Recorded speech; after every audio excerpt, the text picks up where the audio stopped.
Hey everyone, welcome. Today we are joined with Arvind Jain. Arvind is the owner of an iconic drive-thru that's been serving Redwood City for over 40 years, Ben Frank's. I'd love to talk a little bit about your story, Arvind, here today, and also talk about Ben Frank's because it has such an amazing uh, history and also is an icon of the typical old-fashioned hot dog. And you've kind of taken those elements of the classic American hot dog and elevated to a whole new level. So, Arvind, welcome to the show. It's a pleasure to have you. Thank you. Thank you. Thank you for having me. Um, Arvind, I want to give you the stage here. Can you tell us a little bit about yourself and, maybe talk about what was the journey like before you became the owner of Ben Frank's? okay. Um, yeah, I was not always in the restaurant business. Actually, I'm a software engineer by profession. I graduated with a master's in computer science from Illinois Institute of Technology in Chicago in 1988, and immediately started working for Accenture as a software consultant. Hmm. And in Chicago. And the job involved extreme amount of travel because we supported all our offices worldwide. So I was basically gone 5 days a week, came home only for weekends, sometimes not even. So did it for 5 years, got a tremendous amount of experience and a good amount of travel, lifetime gold member on American Airlines. And but it kind of after I had children and stuff, it got a little tougher to travel that much. So I was thinking of a change. And in in about 1993 or 92, I resigned that job and accepted a position as a consultant with Sprint Communications. And at that same time, we moved to California. So Sprint had an advanced technology lab in Burlingame.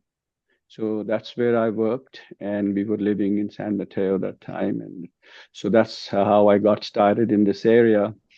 And after a couple of years, I gave up my personal consulting position at Sprint, opened a startup in Burlingame itself, hired some engineers. Sprint was our first major client, but then we got other clients and we started making some small software products, etc. And so it was not an easy road, clients came and went, and engineers came and went, and keeping a good supply of both was not easy. So in year 2000, the whole dot-com business started crashing, and we could see sort of the writing on the wall for us also. Some of our very big clients shut their doors.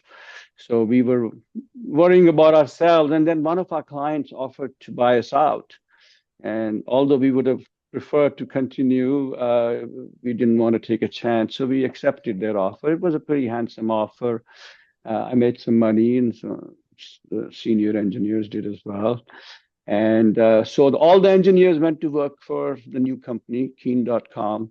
And I also worked for them for a year as per the contract. And then I went my own way. And this is year 2000. And so then I did another startup, this time in India.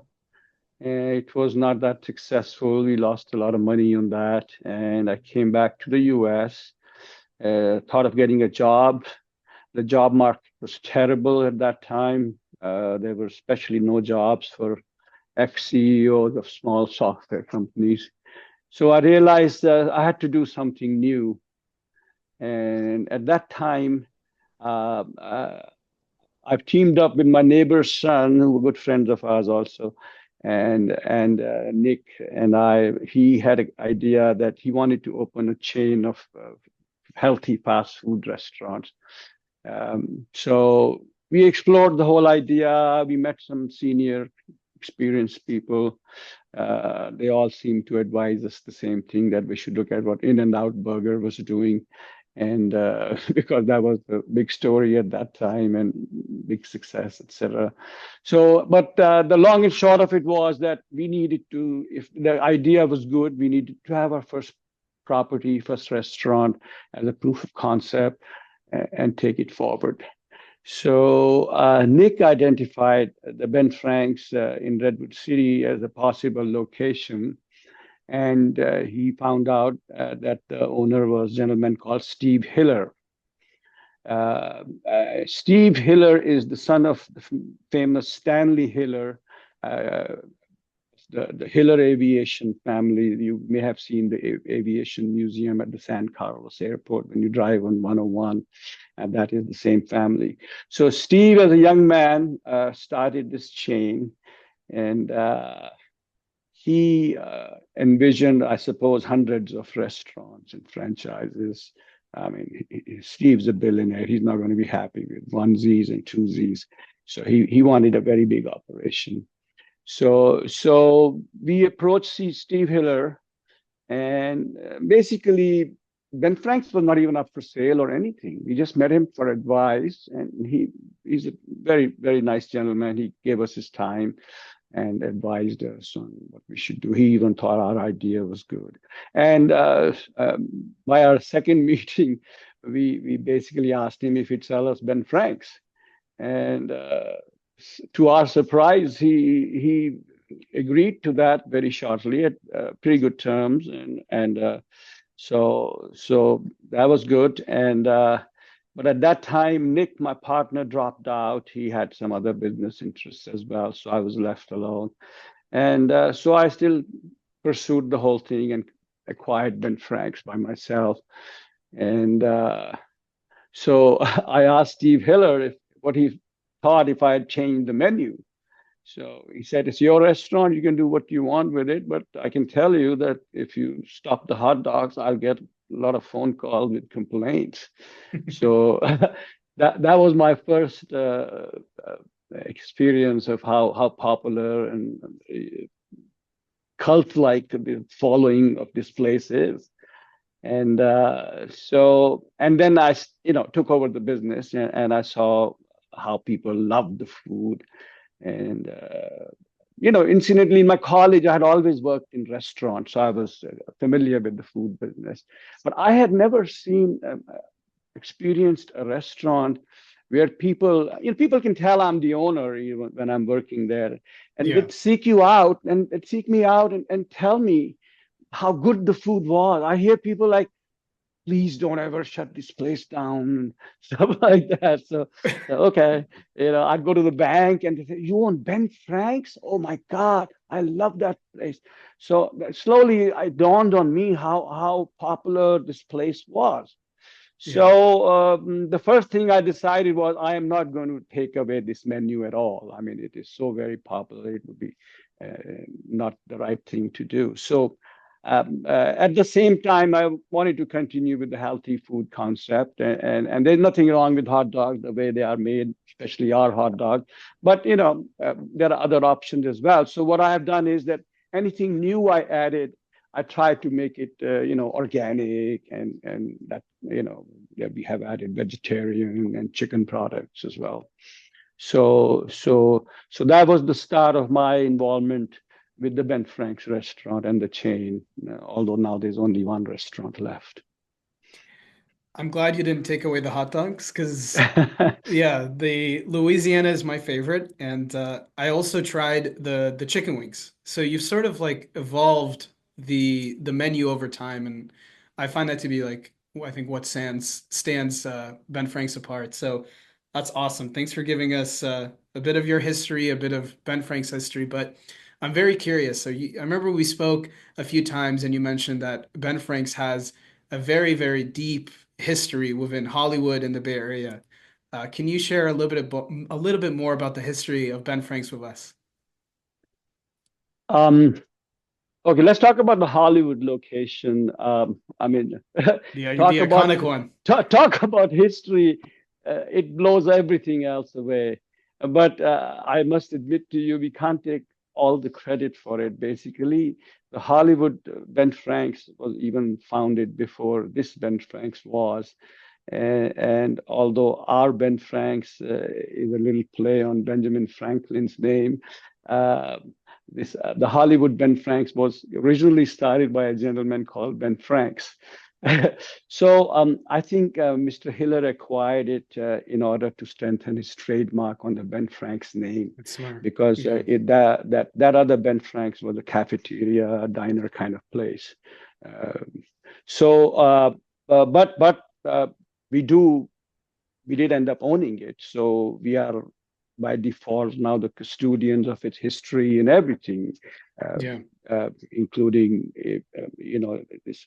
A lot of film studios want to use old memorabilia from Ben Franks in movie sets and all. So they take our permission for that. And so what I know is from published materials for this place, and I hear stories from people here and there. But it is incredible what that place was. It was on Sunset Boulevard, smack in the middle of the music district. And Daniel, don't seem that old to me, but if you were old enough and you had lived through the 60s and 70s music scene, you'd get goose flesh from hearing the name that used to hang at Ben Frank's. They have made Frank Zappa, Jim Morrison of the Doors, Bob Dylan, Buffalo Springfield. Neil Young was one of the members of that band, and he's one of my favorite singers. Buffalo Springfield was formed literally in the parking lot of the Ben Franks. and Frank Zappa wrote a song with Ben Franks in it. That's pretty cool. Let me see if the words go, maybe if I pass my driving test, I could get a gig driving that bus that picks the freaks up in front of Ben Franks. I guess freaks, he means hippies.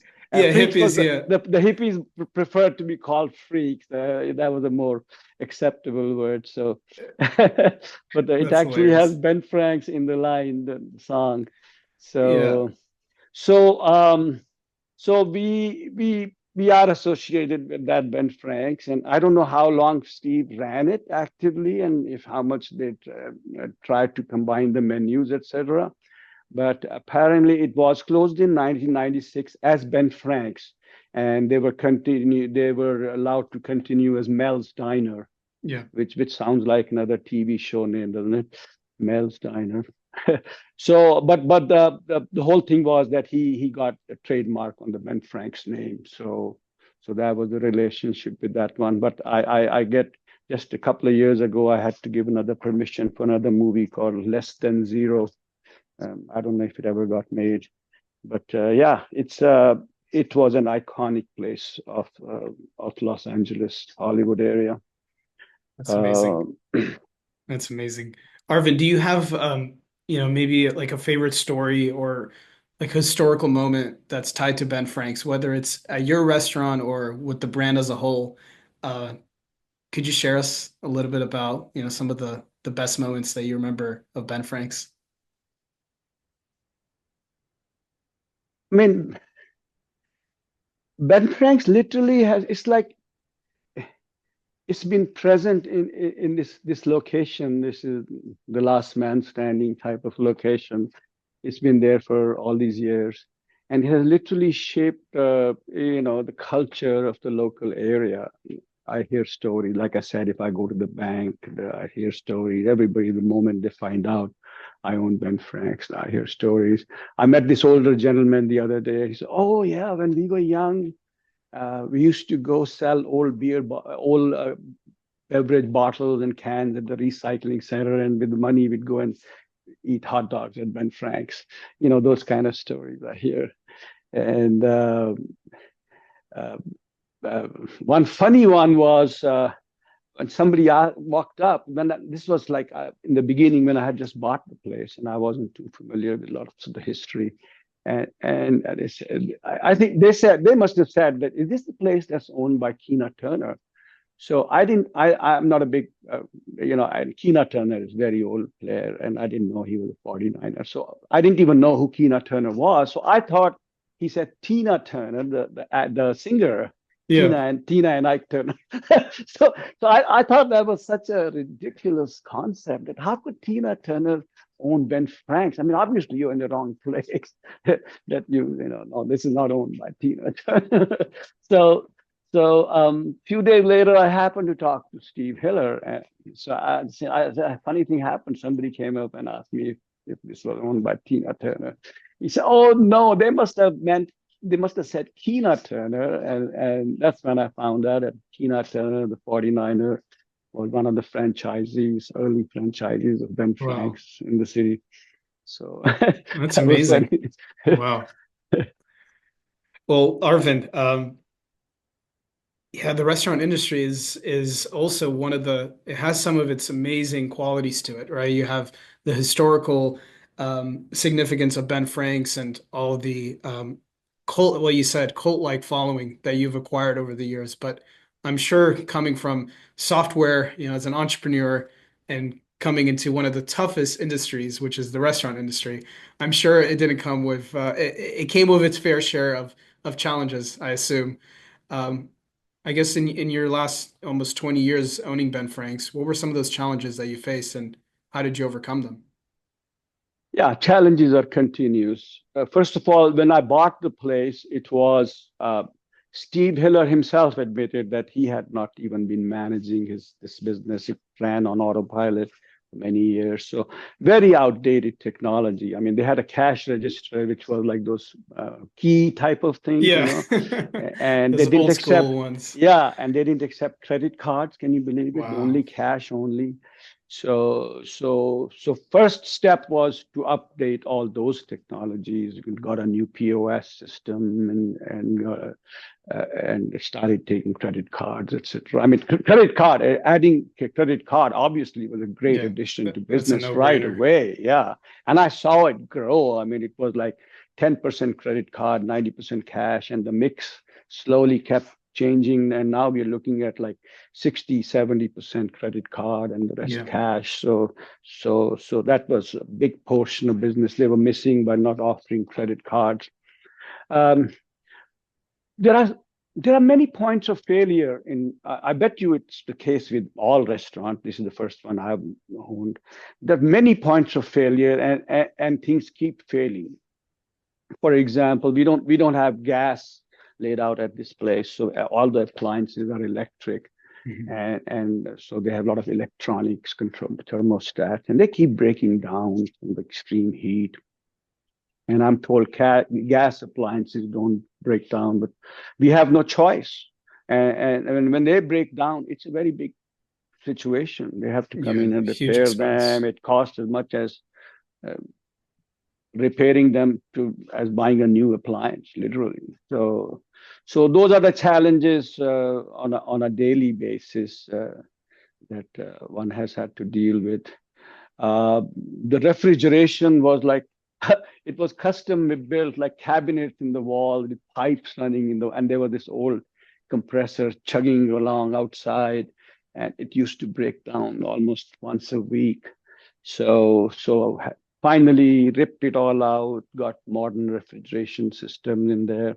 So it was a lot of work, and it still needs a lot of work in my mind, but you know, funds are needed to do all that. So we are doing it slowly. The other big challenge that was the biggest challenge was the COVID epidemic, and that was also the time that I realized what a tremendous amount of customer base this place has and people who love this place. Uh, uh, I think within a few Yeah. days of the epidemic, the whole the lockdown, everything had crashed. And this Yeah. reporter this gentleman came from SF Gate, and he interviewed me. And on 1st of April, he wrote this article on SF Gate about Ben Franks and how they haven't been able to pay their rent and they're suffering financially, etc. But on the whole, a nice positive article. Uh, but you will not believe on that day what happened to us. We were mobbed.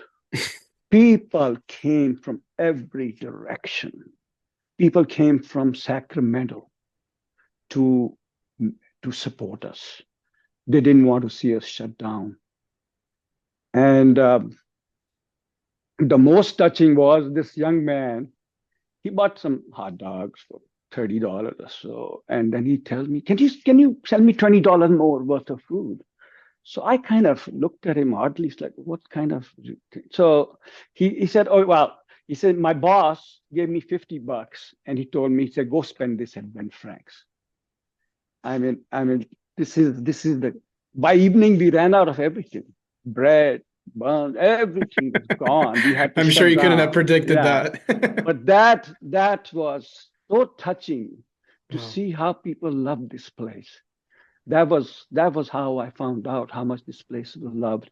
But of course, we were set up for COVID in a way with our drive-through 80%, 90% drive-through business because Right. immediately the government sent people. They helped us with our rent, and people got those debit cards to spend money and stuff. Right. And so we were then really, we did pretty well in the next few months, and could hardly keep up with the business sometimes. So that was good, and the support of the customers was just tremendous. It was very nice. It was beautiful. Wow.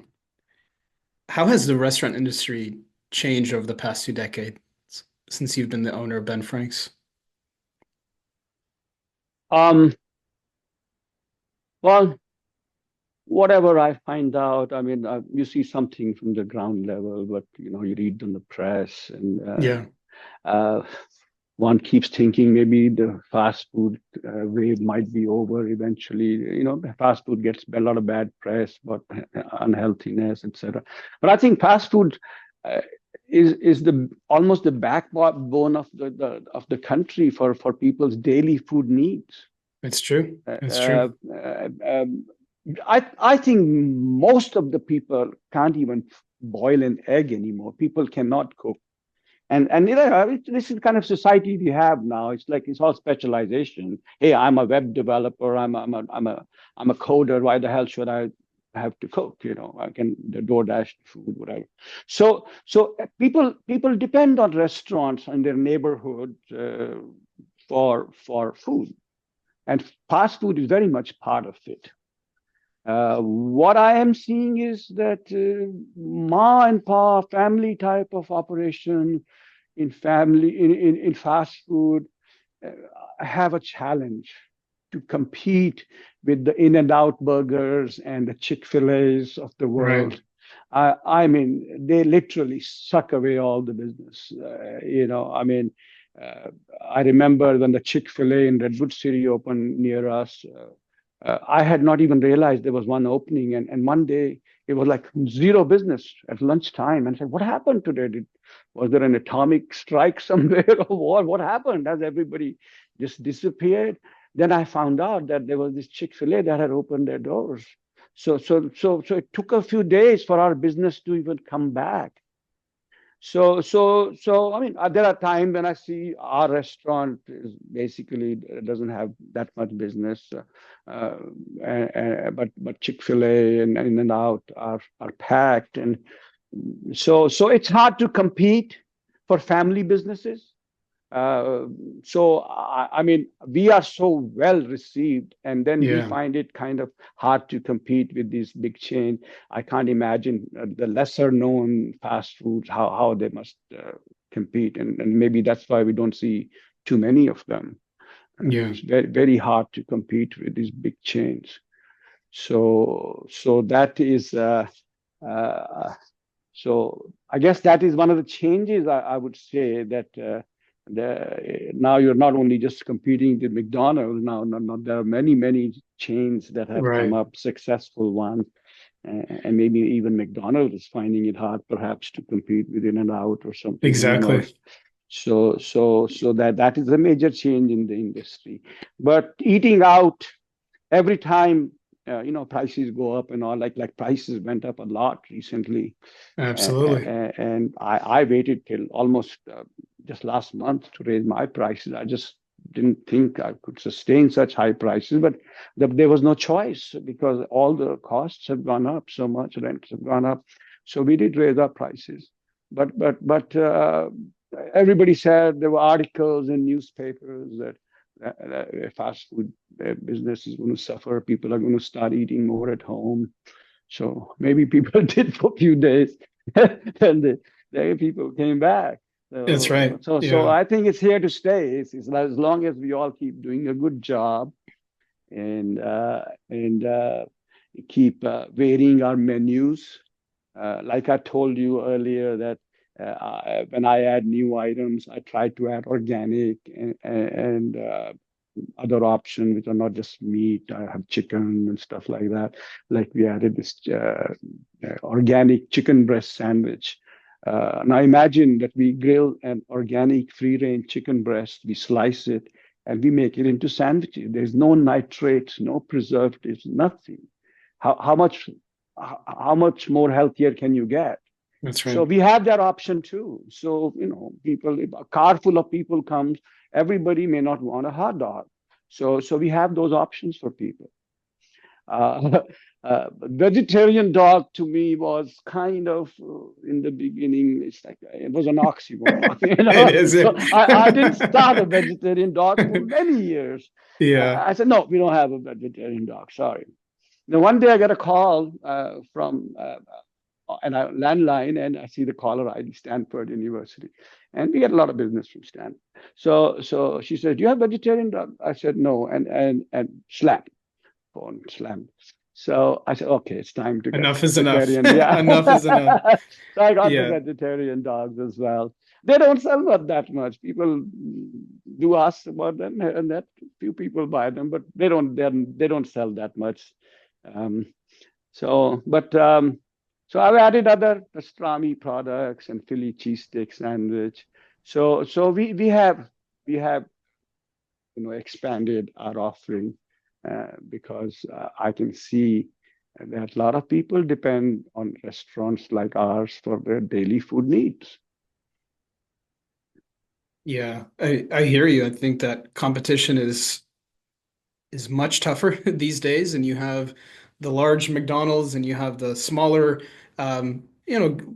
like rising stars like the Dave's Hot Chicken, and they're all so competitive. They're competing on cost, and they have automation, and they're just trying to pump out as much food as possible. But I think for me, whenever I come back to Ben Frank's, what I love the most is just the friendly atmosphere. Feels like I'm going into your home to eat your food, and it's there's a more personalized touch to it, which I always appreciate, and that's why I love supporting small restaurants. You Yeah, people talked, tell me, people like I'm sorry, people, like I told you, that people can tell I'm the owner when I'm on right? the property, and a lot of people tell me, they'll tell me, do you know you have a great set of people working here? We love these people, and it's nice to hear. Some of our I'm employees sure. have been here 30 years, 35 That's years.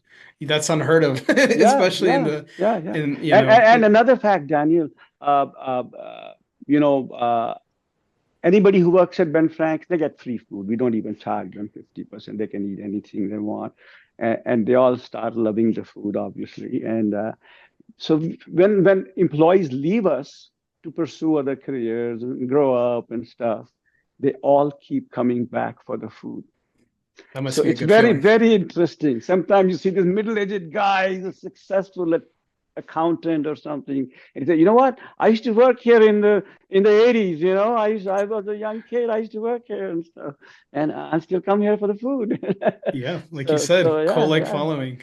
that's it. Is people love the food. When we first met, I was you talked about your background as an engineer and as a technologist. One thing that really stuck out to me when I first came to your restaurant was that you had all this cool tech all over the restaurant. Um, how has your background in technology, being an entrepreneur, being an engineer, kind of helped you approach this business? Because the restaurant industry, I feel like is sometimes lacking in adoption of new technology. So we'll love to hear more about how you've kind Oh, of taken your experience and um, elevated your current business.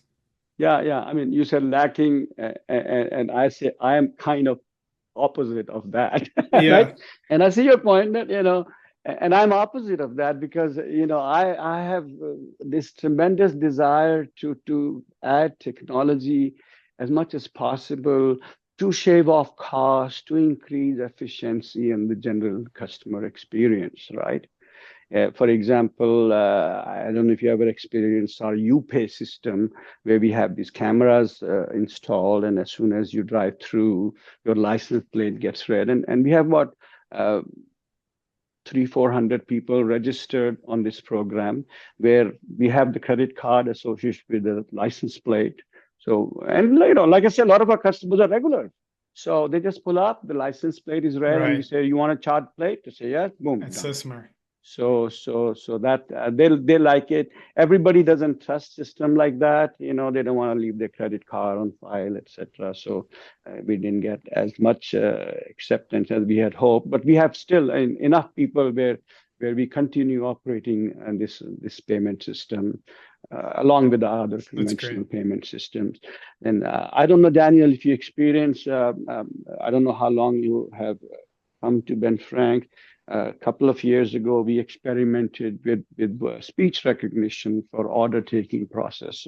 We partnered with this company, and it was quite successful. It was, but that was one area, and I'm dedicated still to that, and because I think the whole technology is there to enable us to do that perfectly now. And imagine saving on the salary of a cashier. Uh, you can't completely replace a cashier with the speech recognition AI type of system, but it can help the cashier. We still need the cashier to take the cash, etc. But for instance, when I work at Ben Frank during the peak periods, you have cars coming in, you have people walking Right. up, you have the DoorDash tablet ringing off the hook. You start going crazy. So if I had an AI system handling the cars in the drive-through, that would be such a tremendous help. I could hire somebody for that, but I don't need for them for more than 3 hours for the lunch rush. Now, who's going to come to work for 3 hours? So it is perfect. Amazing. So these are the things I want to do, and it would give me so much satisfaction that I was able to use my engineering background to better process in this new food industry. So yes, that's my commitment. Absolutely. Yeah, I'm also so optimistic about technology, and especially in the restaurant industry.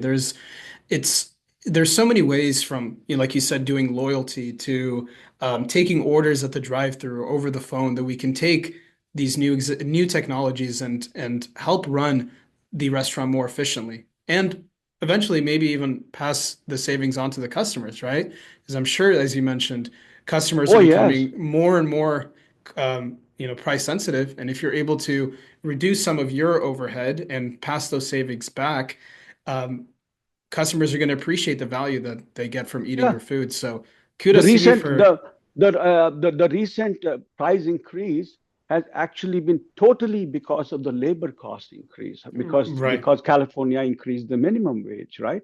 So that was the main reason. The recent huge hike that happened, I think I've never seen such a big hike, Yeah, and it was all because of the wages. it's And unreal. and I don't begrudge them that. I mean, Of they are course. so low paid for such hard work they do. So I Of don't course. begrudge them that. But there is a limit to which people will tolerate. Like I think we almost reached it this time. That's why those articles that all people will be buying groceries and cooking Right. at home. Yeah, Maybe it will happen next. shifting Yeah, from eating at the yeah, restaurant yeah, to yeah, cooking at yeah, home. yeah. Yeah. It's like when I started with Ben Frank, the classic hot dog was $5 something, and now it's $8, right? Yeah. So people sometimes balk at, oh, $8. And I have to remind them that that's what street vendors are charging for hot dogs now, That's right? right. That's right. So And you've got so employees, you've got a and roof we over got your head, employees, we got utilities. Yeah. $11,000 rent, Yeah, so of course. we need to at least charge that much. But I feel for the customer. That's why I Of waited course. so long for this price increase. but there was no more waiting, or it was that or go out of business. We had to increase the price. People will, there's a limit to how much they'll be able to tolerate. So the more we shave off our labor costs and all, uh, I think it would be a tremendous help. It Right. may be the only way to survive, for all we That's know. true. That's true. Yeah, I have this vision of the future of food, and I think that restaurants are still going to keep some of its. I think when you go to restaurants, it's so important to have this like customer facing hospitality nature to it. But in the back of the kitchen, you should be running a very lean operation, right? So you can focus on delivering delight to the customer. So I am a big proponent of technology, and I'm glad that you kind of share the same, um, vision for how the restaurants can improve. Arvind, let's talk about something fun. You have so many stories. We've talked for hours and hours, and it feels like you're also a bit of a. It seems like you love movies and history, and you seem like a Renaissance man of some sort. If you had to host anyone at Ben Frank's, who would it be, and what would you serve them? Offhand, immediate person that comes to mind is Donald Trump. So he Because can take he's such photos a and bring purveyor. He's such a traffic. purveyor of fast foods, but everybody knows. People make jokes about it and stuff. Yeah, He's also very controversial. So it's maybe good we for should. business. Maybe we should have a stand-in also. Um, uh, I saw this movie on Roosevelt on FDR, where Bill Murray played the part of FDR, and there was a scene. Obviously, these are historical moments; these are all things that happened. So the King and Queen of England were in the White House during the Second World War, and the luncheon, and FDR served them hot dogs. And so there is this scene where the king and queen, they're looking at their plates, and each plate had just like two hot dogs on it. So the queen she asks the king, "What's this, dear?" So he says, "They're hot dogs. It's an American thing." So maybe I should call. I hope that King Charles is visiting America and he wants to eat the best hot dog in the Bay Area, and he comes to Ben Frank's with the Queen Camilla. I love that. Yeah, I feel like you can never be too rich, too popular, too influential to enjoy a hot dog. So what hot dog would you serve him? Would you give him a kraut dog or a chili cheese dog I or would just a plain be old safe. I classic? would be safe. A plain, a regular classic. Okay. Because or other hot dog. The people who like spicy food, hot link. My Yeah, my go-to that's hot dog mine. is the hot link. I like it Yeah. with mayonnaise, onions, and ketchup. But if something less spicy, the classic hot dog or the Chicago dog. Uh, Such a and Chicago dog is also very good. French fries are very well received. My own daughters love our French fries, and burgers are. I mean, a lot of time people say, "Hey, we didn't know you had burgers." I have to remind them that not only do we have burgers, we have very high quality burgers. We use ground chuck. So they are more restaurant grade burgers, like Five Guys and all those. Nice. I mean, they charge $15 for a burger. We charge $8 for the same burger, but very high quality burgers. I introduced the Swiss mushroom burger. I use organic mushrooms. The recipe called for canned mushroom soup. I said, Jesus, that's going to make it all soggy. So I decided to use fresh mushrooms, and I went with organic mushrooms. And I mean, it is such a delicious hamburger, and anybody who tastes it, most people who like mushrooms come back for it regularly. I like that So too. And you guys grill it, you guys cut up the mushrooms and grill it on the flat top and yeah. We grill the nice. mushrooms and fresh mushrooms, freshly cut mushrooms, organic Delicious. mushrooms. So good, healthy food. Um, Also, I don't, you know, I don't know how uh, convenience stores and gas stations sell $2 hot dogs. our hot dogs cost us more than that just to make. Yeah. Because they have this myth that hot dogs are made with discarded meat and stuff. Yeah. These must be, because Yeah, it's that's the the only way bottom you of can the sell a barrel. two-dog hot dog. We use proper good ground beef in our hot dogs, and there's no way we could sell a $2 hot dog. So there is a hot dog and there's a hot dog. Okay, so I'll respect that. I'll respect that. I know they have their own customer segment, and it doesn't yeah. seem like there's much overlap. Yeah, So it's like people sometimes say, "Oh, why do you charge $8 for same thing and $2?" And that's not the same thing, sir. And you should, if you can't tell, then stick with the $2. I don't yeah, know, you no know, shame in that. No shame in that. You're saving some money. But it's not cheap these days. Meat is expensive, and it's going to keep getting expensive. So again, that comes back to how else can we shave our costs, because food cost is going to keep going up with the Exactly. Ukraine war and lack of agriculture in certain countries. I shudder to think what the food costs are going to be in the coming years. So we must be prepared to become more efficient and become more technology compliant to take care of that. Arvind, thank you so much. Thank you for sharing us your My story. pleasure. It's My clear pleasure, that it's Daniel. clear that Ben Frank's is more than just a restaurant. It's a piece of history. And It I is. think you've done an incredible job keeping that legacy alive. So kudos to you. And if you're watching this video, you should definitely head over to Redwood City on the corner of what is that? El Camino and what's that Whipple. intersection? Whipple Avenue. Whipple. Yeah, It's a it's an very exit from 101 Whipple it's an Avenue. exit. And Yeah. I remember you telling me that's one of the busiest intersections It's in the yeah, city. the motorcycle police guys hide on our property to catch people trying to beat the railroad track signal. Yeah. So I get chummy with them, and they tell me these things. They said this is one of the most dangerous and busiest intersections. It's between this and Woodside Road. So so Well, it you've got is a killer location then. it Yeah. is a great location. We don't do any advertising. It's all just the Word of mouth. location. Yeah, don't do any advertising. Arvin, it's a pleasure. Thank you so much. You're welcome. My pleasure. Thank you. Take care. Bye bye.